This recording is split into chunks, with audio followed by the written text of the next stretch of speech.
the brutal killing of the British aid worker and taxi driver by ISIS.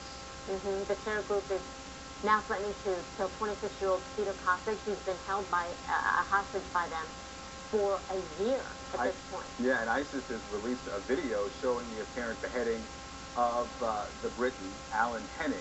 And he was killed despite pleas for his life by his family and Muslim leaders in the UK. British Prime Minister David Cameron says this is enough. He sent out a tweet saying he met with the security chief this morning. Cameron says Britain and its allies will go after Henning's killers.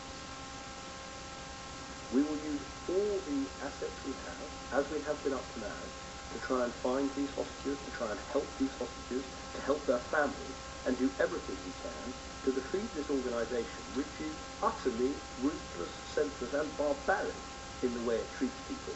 And this will be the work that we continue.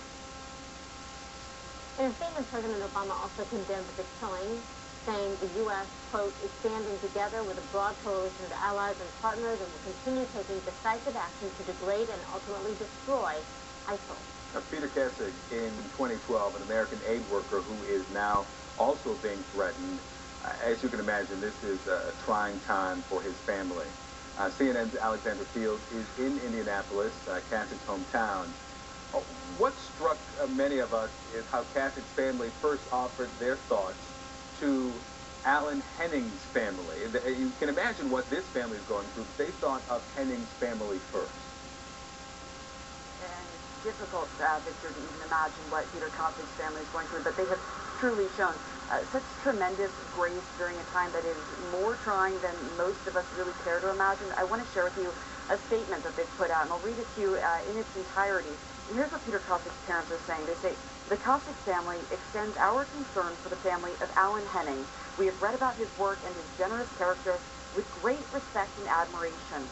We ask everyone around the world to pray for the Henning family, for our son, and for the release of all innocent people being held hostage in the Middle East and around the globe." Again, Peter Kosig has been held for a year now. This is a young man from Indianapolis, a native of Indiana, in captivity for an entire year. His family desperately waiting for his release. But we've learned a lot about this young man.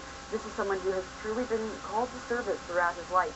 We know that he's a veteran with the Army. He was an Army Ranger deployed to Iraq. He was honorably discharged on medical leave, returned here to his home state of Indiana for some schooling, was in college for a period, and then decided that he wanted to do a different type of work, and that's when he decided to go for EMT training. He ultimately decided to return overseas. He was aiding Syrian refugees, bringing to them the kind of medical help and humanitarian aid that he was able to offer. This is something that he felt deeply about. This is something, a cause that he was really passionate about.